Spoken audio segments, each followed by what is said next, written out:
amigos do Morente Global. Hoje eu trago uma reflexão sobre um assunto muito polêmico e que, na verdade, ele se torna a base sólida, além da questão família, para o desenvolvimento de um país, de uma nação, com pessoas capacitadas que pensam, que tenham lógica no pensamento, lógica na necessidade de um bom diagnóstico, priorizar as ações e colocar essas ações em execução, sempre pensando em prol do nosso próximo, que o nosso objetivo é servir as pessoas. O tema de hoje são reflexões sobre a educação brasileira. A intenção é mostrar um pouquinho da nossa realidade do Brasil e inserir o processo de educação nessa realidade, para que nós possamos juntos buscarmos soluções viáveis para melhorar cada vez mais o processo de educação. Propiciar qualquer entrega à sociedade é preciso pensar muito bem. E a gente já começa dentro do processo técnico que a matéria requer. Nós estamos falando de educação, primeiramente dominar o conceito. Então, para ser muito objetivo no nosso conceito, eu coloquei dessa maneira: qual o objetivo da educação formal? Qual a diferença de educação formal e a educação normal do ser humano? A educação normal do ser humano, que é a base da sustentabilidade de todo o processo, ela vem de berço, onde você vai aprender a ser gentil, ser educado, aprender a valorizar as coisas, viver em sociedade. Então isso tudo você aprende em casa. Nós chamamos de educação de berço. A formal é onde você procura o aprimoramento dessa educação que você aprendeu em casa, para que realmente seja eficaz em suas ações, eficaz na vida profissional, eficaz na vida particular. Então, nós precisamos necessariamente de especializarmos em áreas específicas. Primeiro vem aquela educação global, genérica, e depois cada um já vai buscando aquilo que ele gostaria de se especializar. Aí, isso tudo faz parte da educação formal. Então, como é que eu coloquei aqui o conceito? Integrar o indivíduo à sociedade produtiva.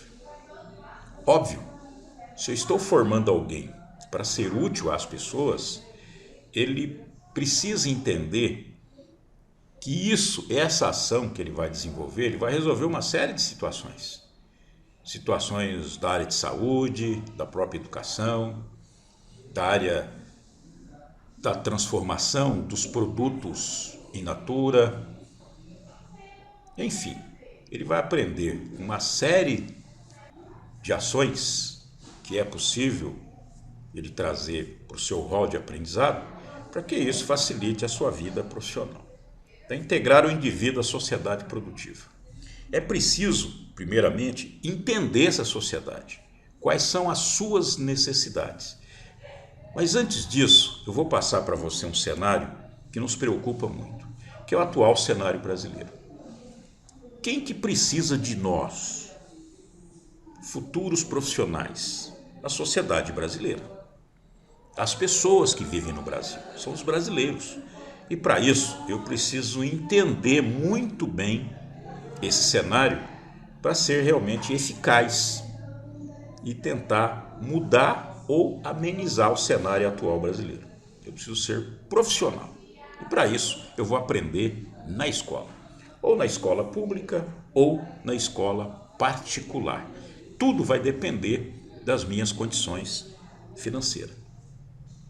Veja bem, no último censo do IBGE, ele apontou para a gente que o Brasil tem 203 milhões de pessoas. Um pouco abaixo do que o IBGE sempre divulgou através das médias. Aí nós percebemos, depois do censo, a nossa população era um pouquinho menor da estimativa. Mas nós temos aí 203 milhões de pessoas. 203 milhões de pessoas que precisam viver, sobreviver, e atenção do governo, dos profissionais habilitados em várias áreas de necessidade, porque nós precisamos atender às necessidades de 203 milhões de pessoas.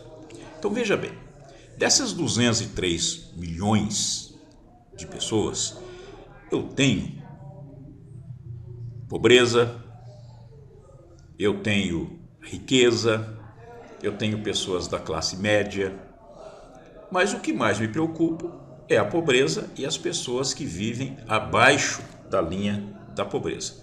Então, em várias matérias que você buscar no Google, você vai perceber, por exemplo, inúmeras situações que nos deixam extremamente preocupados, porque são exatamente as pessoas e população mais vulnerável que vai precisar de bons profissionais para atender às suas necessidades. Aqui tem várias matérias.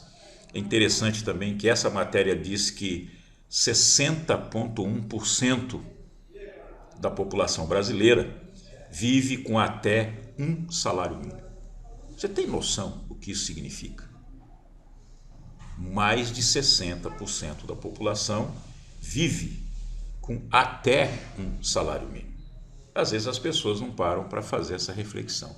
Mas essa é a realidade que nós temos aí, depois das nossas casas, das nossas portas, das nossas janelas, do ambiente maravilhoso que nós trabalhamos, mas é preciso saber que muitas pessoas aí fora estão em situação muito difícil. Então a educação precisa começar a ter esse olhar. E mais ainda, quando você amplia a pesquisa, olha bem, 7 em cada 10 trabalhadores ganham até 2 salários mínimos. Olha bem, minha gente, até 2 salários mínimos. 7 a cada 10 trabalhadores. Então, é o motivo também da gente colocar na reflexão. Agora, veja bem, os considerados ricos são aquelas pessoas que ganham exatamente R$ 8.518. Daí para cima é considerado rico. E isso equivale, minha gente, a menos de 1% da população brasileira. Com tudo isso, uma leitura que o povo brasileiro é muito pobre. Embora a renda seja concentrada em poucas pessoas, mas aqueles ganham muito e outros não ganham nada. Então, menos de 1% da população brasileira é considerado ricos, que é um salário acima de 8.518, que não é um grande salário. É um salário razoável para você cumprir aí as suas necessidades básicas. E se também não for bem administrado, você vai ter problema de fechar no vermelho no final do ano. Então não pode esbanjar, tem que priorizar as suas ações necessárias. Com todos esses painéis, eu fiz aqui um resumo. Sabendo que a nossa população é 203.062.512 pessoas, nós temos 5,9% do total que vivem de extrema pobreza. Isso dá praticamente 12 milhões de pessoas. Situação de pobreza, 31,6%. Já vai para 64 milhões de pessoas. Até 1/4 do salário mínimo, 29,6% da população. Até meio salário mínimo já vai para 63,8 milhões de pessoas. E até um salário mínimo, 60,1% da população. E de um salário a 3 salários, 31,8% da população. Então essa é a nossa realidade de pessoas que estão lá fora precisando de uma educação eficiente. Uma educação que mostre caminhos, mostre oportunidades para as pessoas e que deixam realmente preparados para o desafio do dia a dia. Essa é a realidade do Brasil. E aqui eu tenho um resumo da ação da cidadania, que em 2022 há 33 milhões de pessoas passando fome no Brasil. São 14 milhões de novos brasileiros em situação de fome em pouco mais de um ano. Apenas 4 entre 10 famílias brasileiras têm acesso pleno à alimentação. Minha gente, apenas 4 famílias entre 10 famílias brasileiras. Tem que pensar muito bem, refletir muito bem, integralizar essa realidade para que juntos nós possamos buscar alternativas viáveis. E agora para a reflexão. Qual o papel da educação na sociedade brasileira? Ele diz assim, inclusive um conceito muito bem trabalhado. A educação é essencial para a formação do cidadão e transformação da sociedade. Eu concordo plenamente, mas desde que a educação consiga preparar o indivíduo para a realidade. Mas para preparar o indivíduo para a realidade, nós precisamos conhecer a realidade. O meu aluno precisa conhecer essa realidade. Muitos deles já vivem essa realidade, mas ele precisa buscar, então, quais alternativas que ele tem nas limitações do dia a dia, que ele possa realmente buscar soluções para o seu problema, para o problema da sua família. Então ele pode aprender muito bem isso na escola. A educação é responsável pela multiplicação do conhecimento e pelo desenvolvimento de habilidades úteis para a atuação do indivíduo em sua comunidade. Habilidades úteis. Quais habilidades que ele está aprendendo na escola? Se ela é apenas teórica. Quantas escolas e quantos professores, tanto da escola pública quanto particular, levou seus alunos para conhecer a realidade de um asilo, por exemplo? Conversar com as pessoas, saber dos problemas de cada um, da história de cada um dessas pessoas que já viveram muito e sabem muito na prática. Podem até ser leigos analfabetos, mas são formados pela lei da vida, pela lei da experiência. Quantos já fizeram isso? Quantos intercâmbios as escolas particulares, por exemplo, já fizeram com as escolas públicas para trocar conhecimento? Para que os alunos da escola particular conheçam a realidade dos alunos da escola pública. Conheçam a realidade que é viver com salário mínimo, ou viver com menos de um salário mínimo. Será que esses alunos da escola particular têm essa noção? Eles conseguiriam sobreviver com salário mínimo? Será que não teríamos que rediscutir o processo, fazer um grande diagnóstico em todas as necessidades da sociedade, tanto produtiva como não produtiva, e preparar os meus alunos para esse desafio, para administrar com competência? Eu vejo muitas propagandas das escolas particulares só formando o indivíduo para a faculdade, para a universidade. Será que eu vou formar só gestores e não tenho que formar mão de obra para fazer a prática da orientação dos gestores? E como é que eu vou formar gestores também se eles não têm a mínima noção da realidade do Brasil? Eles não vivem o dia a dia do brasileiro. Eles têm uma vida diferenciada. Ele está naqueles percentuais mínimos que eu mostrei para vocês de vida melhorada, graças a Deus. Mas é preciso formar esses indivíduos para entender a situação de todo o Brasil. Claro que um aluno de escola pública, ele vivencia mais isso, porque às vezes até a própria condição dele seja de dificuldade, de necessidade. Então há uma distância muito grande. Nós precisamos integrar essa educação, tanto particular quanto pública, para que elas se conversem, para que se falem, para que todas pensem no objetivo final, que é melhorar o Brasil, que é colocar o Brasil no rol do primeiro mundo. Então nós precisamos refletir esse processo. Então veja bem, quais são os 4 pilares da educação? O relatório que aponta para a importância da educação ao longo da vida traz discussão dos 4 pilares fundamentais da educação. Primeiramente, aprender a conhecer. Como que eu vou aprender a conhecer se eu desconheço a realidade do mundo lá fora? Eu não tenho isso dentro de uma metodologia de aprendizado que traz essa realidade à tona para mim, como professor, como estudante, como alguém que quer melhorar a vida das pessoas. Então eu preciso conhecer essa realidade em detalhes, aprofundar essa discussão. E com isso eu preciso aprender a fazer. O que eu vou fazer? Quais minhas ações produtivas para melhorar essa situação ou amenizar essa situação? Então tem que estar preparado para ir lá fora no mercado depois de pronto, especializado já, e ser útil a essa sociedade que precisa de mim. E aprender a viver juntos com a sociedade. Entender as pessoas, conhecer as pessoas, ser solidário às ações, ser voluntário em determinadas ações. Então eu preciso conviver junto, integrar esses dois públicos, tanto o abastado quanto o não abastado, para que juntos possam rediscutir o futuro do Brasil. E viver juntos e aprender a ser humano. Como que é servir as pessoas? Para isso eu preciso estar preparado.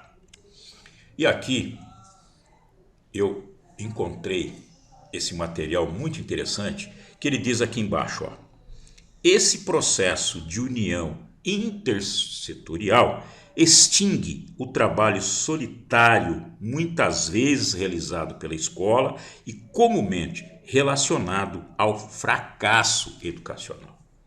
Se cada um olhar para o seu umbigo, cada um trabalhar dentro do seu quadrado e não integrar essas caixinhas, dentro de um olhar sistêmico, com conhecimento global, mas que você possa desenvolver ações locais que sejam diferenciadas à sociedade, que possam resolver de fato os problemas da sociedade. Então nós precisamos discutir isso. Primeiramente, ter um bom diagnóstico, discutir com a sociedade quais são as suas necessidades básicas. Escolas públicas e privadas precisam integrar num único modelo, discutir. Integrar, por exemplo, nas necessidades de diagnosticar as necessidades da sociedade social e produtiva. Criar os laboratórios educacionais. A nossa educação está muito teórica. Você não tem laboratório para praticar esse processo. E você pode criar unidades pedagógicas de aprendizagem, inserir a teoria na prática interna. Esse laboratório pode ser internamente nas unidades escolares, externa, através de parcerias. Parcerias com as indústrias, com as empresas, com o setor de contabilidade, com o setor de fabricação, de indústria, enfim. Integrar todas essas parcerias com o Sistema S, por exemplo, para que juntos possam discutir o processo, aprender na prática e evoluir a educação como um todo de forma integrada. Intercâmbio cultural com escolas públicas e vice-versa. Vivenciar realidades distintas.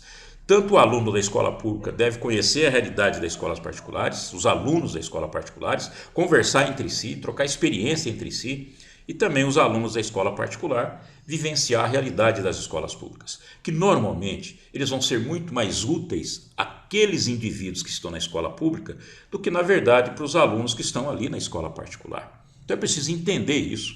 Então, às vezes, muitas vezes a escola erra no óbvio, porque não quer trazer essa discussão, porque acredita que isso vai ser perda de tempo.